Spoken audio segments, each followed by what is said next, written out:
الحمد لله نحمده ونستعينه ونستغفره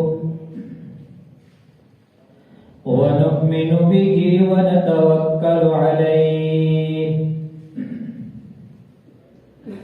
ونعوذ بالله من شرور أنفسنا ومن سيئات أعمالنا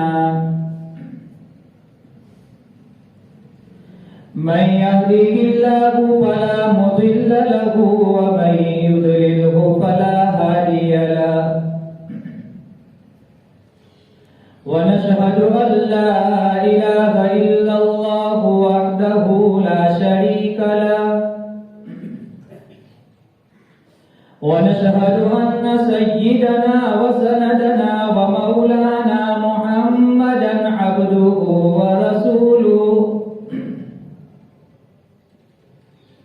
أرسله الله إلى كافة الناس بشيرا ونذيرا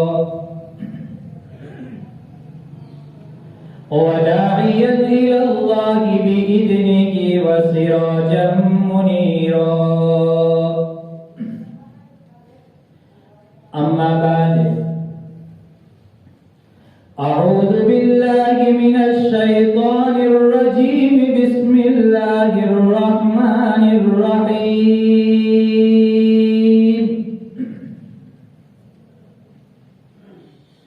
ومن أحسن قولا ممن دعا إلى الله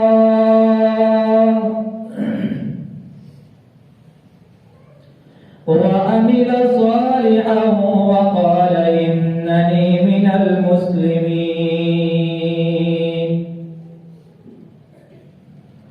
وقال الله تبارك وتعالى في موضع آخر يا أيها الرسول بلغ ما أنزل إليك من ربك صدق الله مولانا العظيم وصدق رسوله النبي الأمي الكريم ونحن على ذلك لمن الشاهدين والشاكرين والحمد لله رب العالمين. اللهم صل على سيدنا محمد وعلى آل سيدنا محمد وبارك وسلم.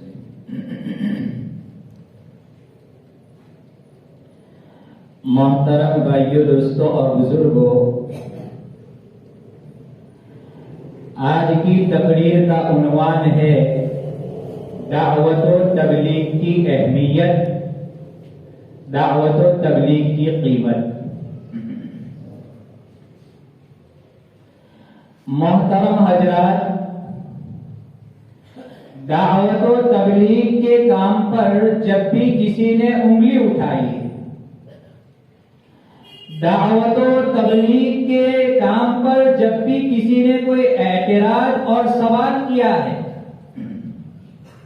تو اللہ تبارک و تعالی نے اسی موقع پر ایسے ایسے بزرگان دین کو کھڑا کر دیا، ایسے ایسے اکابرین کو کھڑا کر دیا، ایسے ایسے علماء دین کو کھڑا کر دیا کہ جن لوگوں نے انگلی اٹھائی ہے، جن لوگوں نے سوال اور اعتراض کیا ہے، فرمایا کہ ان لوگوں کا منہ ان علماء کرام نے، اکابرین نے اور بزرگان دین نے بند کر دیا ہے۔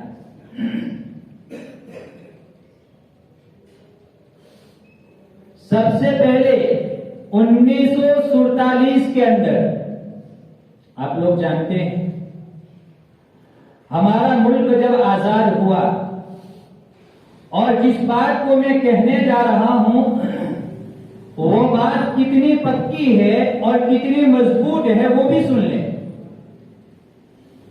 مفتی محمود صاحب باردولی دامت برکاتہم العالیہ اپنی کتاب اور اپنے خطبات کے اندر لکھتے ہیں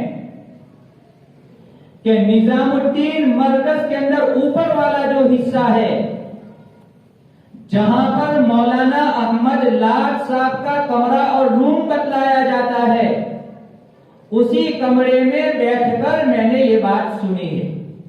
کون سی بات وہ کہہ رہا ہوں؟ وہ بات آگے والی بات۔ دوسری بات سنیے، مفتی محمود صاحب باجوری دامت برکاتہم العالیہ فرماتے ہیں،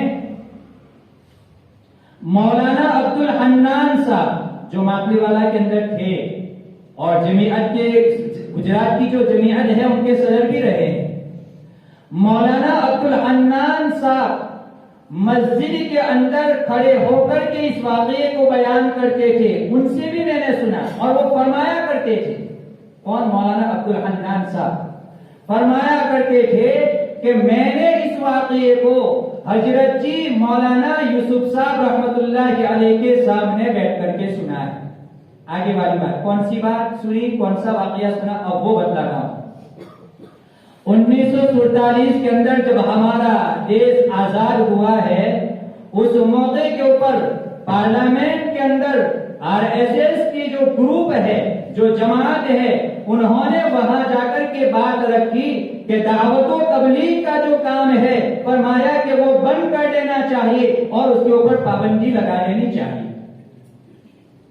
بہت بڑا ہنگامہ ہوا تھا، بہت بڑا فتنہ کھڑا ہو گیا تھا پوری پارلیمنٹ کے اندر، اور سب سے پہلے وزیر اعظم جواہر لال نہرو تھے، مولانا ابوالکلام آزاد بیٹھے ہوئے ہیں، جواہر لال نہرو بیٹھے ہوئے ہیں، اور پارلیمنٹ کے اندر بہت بڑا فتنہ کھڑا ہو گیا کہ دعوت و تبلیغ کے کام کے اوپر پابندی لگا دینی چاہیے، اگر ان کو کام کرنا ہو دوسری جگہ کے اوپر چلے جاوے اور وہاں جا کر کے کام کرے۔ جواہر لال نہرو نے دیکھا مولانا ابوالکلام آزاد کی طرف، مولانا ابوالکلام آزاد رحمت اللہ علیہ کو اشارہ کیا، مولانا ابوالکلام آزاد رحمت اللہ علیہ پارلیمنٹ کے اندر کھڑے ہوتے ہیں اور مخاطب بناتے ہیں جواہر لال نہرو کو، نہرو جی کو، اور سنا رہے ہیں پوری پارلیمنٹ کو۔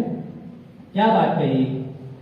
مولانا ابوالکلام آزاد رحمت اللہ علیہ کھڑے ہوئے اور کھڑے ہو کر کے کہا، نہرو جی یہ جو لوگ جماعت کے کام کے اوپر اور دعوت و تبلیغ کے کام کے اوپر پابندی لگانے کی بات کرتے ہیں، فرمایا آپ جانتے ہیں وہ تو میرا کام ہے اور میں بھی اس کام کا ایک فرد ہوں، فرمایا کہ اس کے اوپر پابندی نہیں لگ سکتی۔ اسی کام سے تو ہمارے ملک کی رونق ہے، اگر اسی کے اوپر پابندی لگا دی گئی تو ہمارے ملک کی رونق ختم ہو جائے گی۔ میرے بھائیوں، ایک جملہ کہا تھا، پوری پارلیمنٹ کو خاموش کر دیا۔ مولانا ابوالکلام آزاد کا یہ ایک جملے کو بولنا تھا کہ فوراً جواہر لال نہرو کھڑے ہو جاتے ہیں اور پوری پارلیمنٹ کو خطاب کرتے ہوئے فرماتے ہیں کہ بس مولانا، بس مولانا، بس، فرمایا کہ اس ملک کے اندر دعوت و تبلیغ کے کام کے اوپر اب کوئی پابندی نہیں لگا سکتا ہے۔ یہ کس نے کہا تھا؟ نہرو جی نے پوری خطاب کر کے کہا تھا، جواہر لال نہرو نے پوری پارلیمنٹ کو خطاب کر کے کہا تھا۔ میں بتلانا یہ چاہتا ہوں، جب بھی دعوت و تبلیغ کے کام کے اوپر کسی نے انگلی اٹھائی ہے، ان کا جواب دینے والا اللہ تبارک و تعالیٰ نے پیدا کر دیا ہے، جواب دے دیتا ہے وقت کے اوپر۔ آج بھی اگر یہ بات سچی ہو، جو سوال اٹھائے گئے ہیں، جو باتیں کہی گئی ہے، اگر آج بھی وہ بات سچی ہو تو فرمائیں کہ ہمارے علماء کرام نے بہت بڑے جوابات دیے۔ میں بھی دعوت و تبلیغ کی اہمیت کیا ہے، دعوت کس کو کہتے ہیں، تبلیغ کس کو کہتے ہیں، آج کی مجلس کے اندر انہی باتوں کو میں سمجھانے کی کوشش کروں گا اور لوگوں کو جو سوالات ہوئے ہیں ان کا جوابات بھی دیتا جاؤں گا۔ دیکھو، دو لفظ ہے، دعوت و تبلیغ، ایک ہے دعوت، ایک ہے تبلیغ۔ دعوت کس کو کہتے ہیں؟ دعوت کا معنی ہے بلانا اور تبلیغ کا معنی ہے پہنچانا۔ دعوت کا معنی ہے بلانا، تبلیغ کا معنی ہے پہنچانا۔ اب ہر ایک کی دلیل دیتا چلو۔ دعوت کا لینا، بلانا، دعوت کا مطلب قرآن کریم کے اندر اللہ تبارک و تعالیٰ نے فرمایا، کیا فرماتے ہیں؟ قرآن کریم کے اندر اللہ تبارک و تعالیٰ نے فرمایا، وَمَنْ أَحْسَنُ قَوْلًا مِّمَّنْ دَعَا إِلَى اللَّهِ، اس سے زیادہ ایسی ہوگی جو اللہ تبارک و تعالیٰ کی طرف دعوت دے، اللہ تبارک و تعالیٰ کی طرف بلائے۔ 24ویں پارے میں اللہ تبارک و تعالیٰ نے آل فرعون کے ایک ایمان والے شخص کا تذکرہ کیا ہے۔ وہ مومن آدمی کیا کہتا ہے؟ وَيَا قَوْمِ مَا لِي أَدْعُوكُمْ إِلَى النَّجَاةِ وَتَدْعُونَنِي إِلَى النَّارِ۔ اے میری قوم، مجھے کیا ہو گیا ہے کہ میں تو آپ کو نجات کی دعوت دیتا ہوں، جنت کی طرف بلاتا ہوں، وَتَدْعُونَنِي إِلَى النَّارِ، اور تم مجھے دعوت دیتے ہو، بلاتے ہو جہنم کی طرف۔ تَدْعُونَنِي لِأَكْفُرَ بِاللَّهِ وَأُشْرِكَ بِهِ مَا لَيْسَ لِي بِهِ عِلْمٌ، تم مجھے دعوت دیتے ہو کہ میں اللہ کے ساتھ کفر کروں اور شرک کروں۔ وَأَنَا أَدْعُوكُمْ إِلَى الْعَزِيزِ الْغَفَّارِ، اور میں تم کو دعوت دیتا ہوں عزیز غفار کی طرف، اللہ کی طرف دعوت دیتا ہوں۔ دو دلیلیں ہو گئی، دعوت کا معنی بلانا، اس کے اوپر دو دلیلیں ہو گئی۔ تیسری دلیل، مؤذن جب اذان دیتا ہے تو اذان دینے کے بعد ہم جو دعا پڑھتے ہیں، کیا دعا پڑھتے ہیں؟ اللہم رب هذه الدعوت التامہ، کس کے رب؟ اے اللہ، دعوت تامہ کے مکمل دعوت کہی گئی۔ مؤذن جو دعوت دیتا ہے، مؤذن کیا کرتا ہے؟ کس کی دعوت دیتا ہے؟ مؤذن آواز دیتا ہے، حی علی الصلاۃ، حی علی الفلاح، آؤ نماز کی طرف، آؤ کامیابی کی طرف۔ دیکھو مؤذن بلا رہے ہیں، مؤذن دعوت دے رہا ہے۔ تو یہ ہو گئی دعوت کا معنی بلانے کے اوپر دلیل۔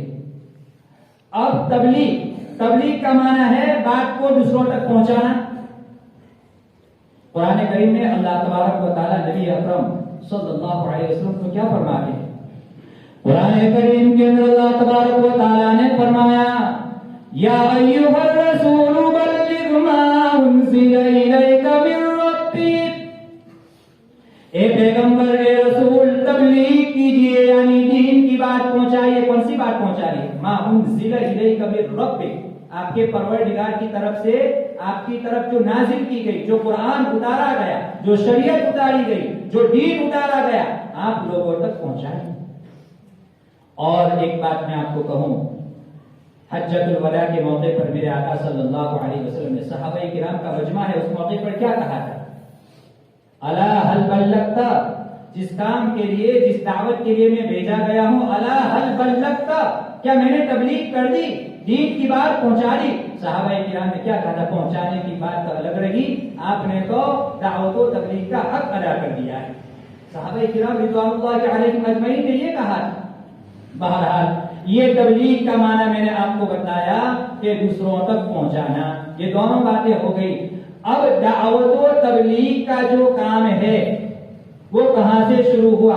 یہ بات میں نے اس لیے اٹھائی کہ آج سعودی کے اندر اگر یہ بات سچی ہو، جو خطبات دیے گئے ہیں، اگر ان میں یہ بات کہی گئی ہے کہ دعوت و تبلیغ کا کام کا انکار اور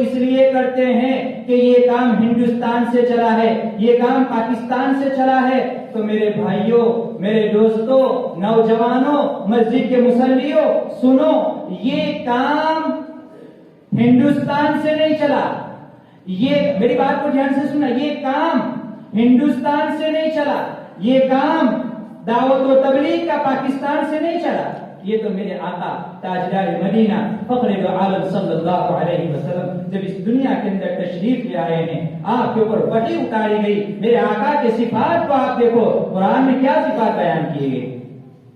قرآن کریم کے اندر اللہ تبارک و تعالیٰ نے میرے آقا کے صفات بیان فرمائے، یا ایھا النبی انا ارسلناک شاہدا ومبشرا ونذیرا وداعیا الی اللہ، اللہ کی طرف بلانے والے، اللہ کی طرف دعوت دینے والے۔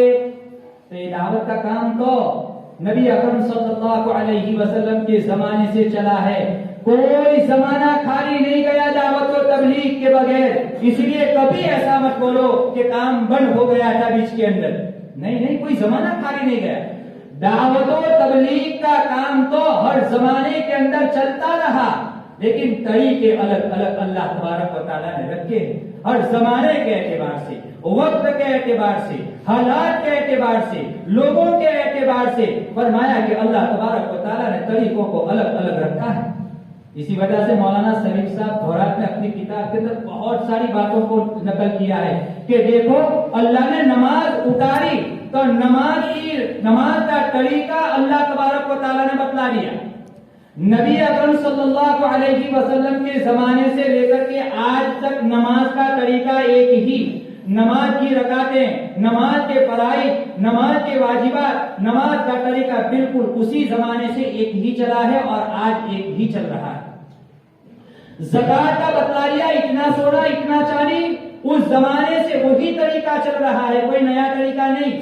لیکن دعوت و تبلیغ کا کام اللہ نے کتنا آسان بنایا، کتنا آسان بنایا کہ کوئی طریقہ اس زمانے میں متعین نہیں کیا کہ دعوت و تبلیغ کا یہی طریقہ رہے گا، بلکہ مختلف طریقے اللہ تبارک و تعالیٰ نے بنائے. دعوت و تبلیغ کا کام تو اللہ نے ایسا بنایا. اس لیے میرے بھائیوں، دعوت و تبلیغ کا جو طریقہ چل رہا ہے، اگر ہم یہ کہیں مولانا الیاس صاحب رحمۃ اللہ علیہ کے زمانے سے چلا ہے، یہ بات تو ہم کہہ سکتے ہیں، لیکن دعوت کا کام یہاں سے چلا یہ نہیں، یہ تو اسی زمانے سے چلا ہے.